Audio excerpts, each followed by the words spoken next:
வணக்கம். செல்வகுமாரின் மாலை வானிலை ஆய்வறிக்கை. அதிகாரப்பூர்வ வானிலை அறிக்கைக்கு இந்திய வானிலை ஆராய்ச்சித்துறை அறிக்கையை பார்க்கவும். 2025 நவம்பர் 23 ஞாயிற்றுக்கிழமை மாலை ஆய்வறிக்கை. மாலை 4 மணிக்கு பதிவு செய்யப்படும் ஆய்வறிக்கை.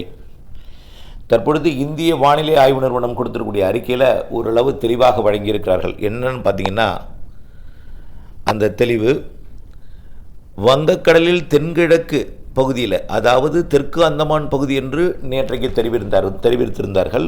இன்னைக்கு சரியாக ஒரு துல்லியமான இடத்தை சொல்லியிருக்கிறார்கள். மலாக்கா ஜலசந்தி. மலாக்கா ஜலசந்திங்கிறது எங்கே இருக்குன்னா, இந்தோனேஷியாவிற்கும் மலேசியாவிற்கும் இடைப்பட்ட பகுதியில் இருக்கிறது.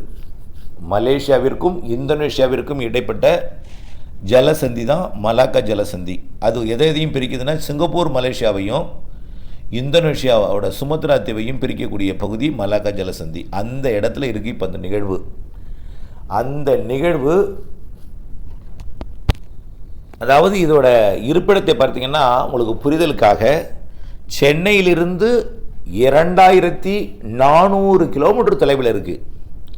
சென்னையிலிருந்து 2400 கிலோமீட்டர், கிட்டத்தட்ட மலேசியாவை ஒட்டிய பகுதியில் சுமத்ராவிற்கும் மலேசியாவிற்கும் இடைப்பட்ட பகுதியில் இருந்து கொண்டு மீண்டும் அது தீவிரமடைந்திருக்கிறது. தீவிர தாழ்வு பகுதியாக இந்திய வானிலை ஆய்வு நிறுவனம் குறிப்பிட்டிருப்பது மலேசியாவில் இருப்பதை. உண்மைதான். அது மலேசியாவுக்கும் தாய்லாந்திற்கும் வெள்ள பாதிப்பை ஏற்படுத்தி கொண்டிருக்கிறது. மீண்டும் கோலாலம்பூருக்கு வெள்ள பாதிப்பை ஏற்படுத்தி கொண்டிருக்கிறது. வங்கக்கடலுக்கு அது வரவில்லை. அது வங்கக்கடல் பகுதியே கிடையாது. ஆனால் அது வங்கக்கடல் பகுதிக்கு 24ஆம் தேதி வரும் என்றும், அதற்கு பிறகு அது புயலாக தீவிரமடையும் என்றும், அது தென் மேற்கு வங்கக்கடல் பகுதிக்கு வரும் என்றும் தெரிவிக்கப்பட்டிருக்கிறது. இதுதான் தகவல். இதுதான் இந்திய வானிலை ஆய்வு நிறுவனத்தோட ஆய்வறிக்கை. மலேசியா இந்தோனேஷியா இடைப்பட்ட நிகழ்வு மேற்கு நோக்கி நகர்ந்து 24ஆம் தேதி நாளை தாழ்வு மண்டலமாகி பிறகு தென் மேற்கு வங்கக்கடல் பகுதிக்கு வரும் என்று தெரிவிக்கப்பட்டிருக்கிறது. நம்முடைய ஆய்வறிக்கை என்ன சொல்லுதுன்னா, இது வராது, இது மத்திய வங்கக்கடல் பகுதிக்கு வராது, தெற்கு மத்திய வங்கக்கடல் பகுதிக்கு வராது.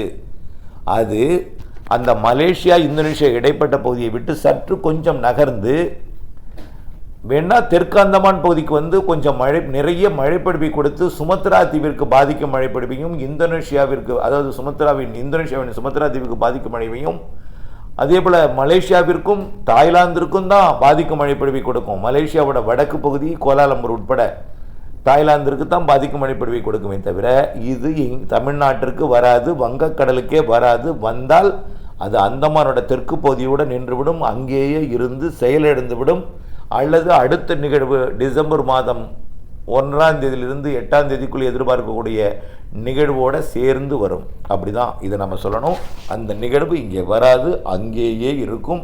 அங்கேயே இருந்து கொண்டு இந்த மாத இறுதி வரை மழைப்பொழிவை கொடுத்து கொண்டிருக்கோம். சரி, அப்போ நமக்கு மழை எப்படி இப்போ பெய்துக்கிட்டு இருக்கு அப்படின்னு பார்த்தீங்கன்னா, இலங்கைக்கு தெற்கு புறம் இருக்கக்கூடிய காற்றழுத்த தாழ்வு நிலை, அதாவது கடலோடு இணைந்த காற்று சுழற்சி, அது மன்னார் வளைகுடாவிற்கு தெற்கே குமரிக்கடலை ஒட்டிய ஒரு காற்று சுழற்சியோடு இணைந்திருக்கு. ஆக 2 சுழற்சி இருக்குது.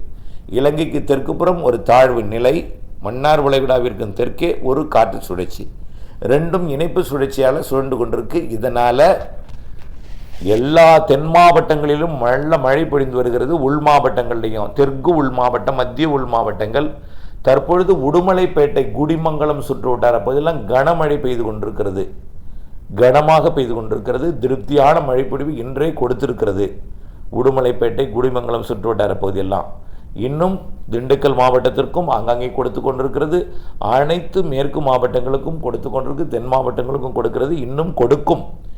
இன்னும் நாளை என்னாகும்னா, இந்த இலங்கைக்கு தெற்குப்புறம் இருக்கக்கூடிய இந்த தாழ்வு நிலை நாளை 24ஆம் தேதி தாழ்வு பகுதியாக உருவெடுக்கும். இலங்கைக்கு தெற்குப்புறமே ஒருவேளை தாமதமடைந்தால் இலங்கைக்கு தெற்குப்புறம் இருக்கக்கூடிய அந்த நிகழ்வு 25ஆம் தேதி செவ்வாய்க்கிழமை காற்றழுத்த தாழ்வு பகுதியாக உருவெடுக்கும். ஆக இனிமேல் நாம் அது உலக வானிலை எல்லா மாதிரியும், அமெரிக்கா, ஆஸ்திரேலியா, எல்லா நாடுகளும், வல்லரசு நாடுகள் எல்லாமே அது சுமத்ரா தீவிற்கு இருக்கக்கூடிய நிகழ்வு தீவிரமடைந்து புயலாக மாறி வங்கக்கடலுக்கு வரும் என்றும் கணிக்கப்பட்டிருக்கிறது, சொல்லப்பட்டிருக்கிறது. நாம் சொன்ன அறிக்கை என்ன?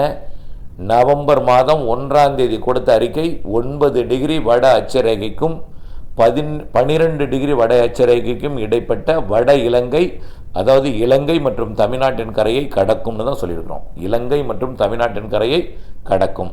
காற்று பாதிப்பில்லாத மழை தரும் நிகழ்வாக நிறைய மழை பொழியும் என்றே தெரிவித்திருக்கிறோம். கடலோர மாவட்டங்கள், குறிப்பாக வடகடலோர மாவட்டங்கள், டெல்டா மாவட்டங்கள் இலங்கைக்கு நிறைய மழை தரும் என்று சொல்லியிருக்கிறோம். என்றைக்குன்னு பார்ப்போம்.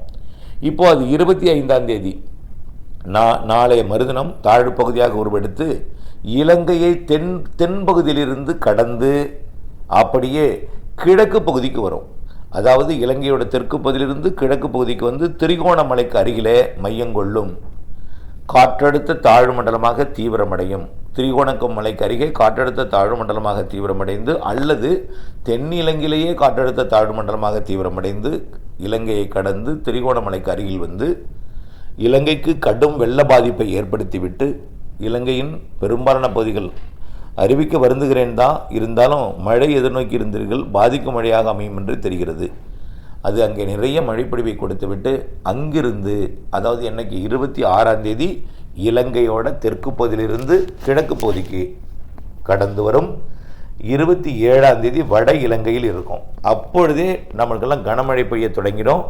அதாவது தமிழ்நாட்டின் டெல்டா மாவட்டங்கள், வடகடலோர மாவட்டங்கள், ராமேஸ்வரம் உள்ளிட்ட ராமநாதபுரம் பகுதி, ராமநாதபுரம் மாவட்டத்தோட கடலோர பகுதி, புதுக்கோட்டை மாவட்ட கடலோர பகுதி, தஞ்சாவூர், திருவாரூர், நாகப்பட்டினம், காரைக்கால், மயிலாடுதுறை, உள்ளே அரியலூர் மற்றும் அப்படியே கடலூர், கள்ளக்குறிச்சியோட கிழக்கு பகுதி, விழுப்புரம் மற்றும் புதுச்சேரி, செங்கல்பட்டு, சென்னை, திருவள்ளூர், காஞ்சிபுரம், ராணிப்பேட்டை இந்த மாவட்டத்துக்கும் வரக்கூடிய 27ஆம் தேதியிலிருந்தே மழை தொடங்கிடும். 28ஆம் தேதி தீவிரமடையும். 28ஆம் தேதி கோடியக்கரை முனைக்கு மிக நெருக்கமாக வரும். புயல் அல்ல, ஒரு காற்றழுத்த தாழ்வு மண்டலம், நிறைய மழை தரக்கூடிய நிகழ்வு அப்படிதான் சொல்லலாம்.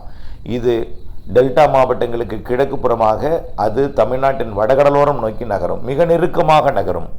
அப்படி நகரும் பொழுது தமிழ்நாட்டின் டெல்டா மாவட்டங்களுக்கும் வடகடலோர மாவட்டங்களுக்கும் 3 நாட்களுக்கு, நம்ம இன்றைக்கி சொல்லலை, நேற்று சொல்லலை, கடந்த பல நாட்களாகவே சொல்லிகிட்டு இருக்கோம், 3 நாட்களுக்கு இடைவிடாத மழைப்பொழிவாக இருக்கும். நம்ம ஏற்கனவே பல எச்சரிக்கைலாம் கொடுத்துருந்தோம். செம்மறியாட்டுக்கு ஒரு எச்சரிக்கை கொடுத்துருந்தோம், வாத்துகளுக்கு, அப்புறம் வடிகால் வசதிகளை ஏற்படுத்துதல் போன்ற எல்லாமே சொல்லிகிட்டு இருக்கோம். அந்த நிகழ்வு தான் இது. அப்பொழுதிலிருந்து இதைத்தான் நாம் அறிவித்து கொண்டிருக்கிறோம். இலங்கை அருகே இருந்து அது வரப்போகிறது. நிகழ்வு உறுதி. இலங்கை அருகிலிருந்து வருவது தான் உறுதி. அந்தமான் பகுதியிலிருந்து வராது. நாளை எல்லா உலக வானிலை வல்லுநர்களின் கருத்து எல்லாமே மாறுபட்டு நம்முடைய பக்கம் வந்துவிடும். நம்முடைய வானிலை ஆய்வறிக்கையின்படியே அதை வழிமொழிந்து வந்து விடுவார்கள் என்று எதிர்பார்க்கப்படுகிறது.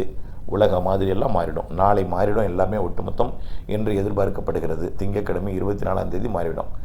ஆக உறுதியாக இலங்கை கடந்து டெல்டாவுக்கு நெருக்கமாக வடகடலோரம் 3 நாள் நகர்வதன் காரணமாக டெல்டா மாவட்டங்களின் கடலோர பகுதி அனைத்து அனைத்து வடகடலோர பகுதிகளுக்கும் நிறைய மழை தரும். உள்ளேயும் மழை தரும்.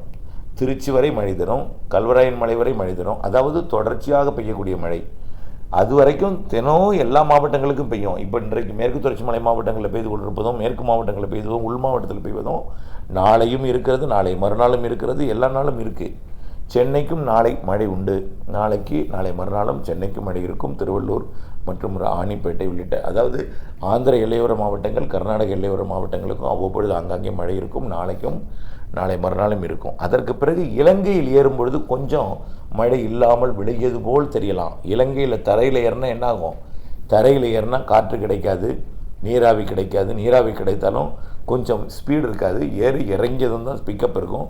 அதுக்கப்புறம் 26ஆம் தேதியிலேருந்து மழைப்பொழிவு மீண்டும் தீவிரமடையும். 27ஆம் தேதி மழை தொடங்கும் மீண்டும் டெல்டா மாவட்டங்களுக்கு.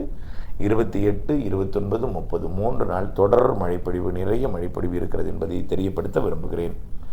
அச்சமோ பீதியோ கொள்ள தேவையில்லை.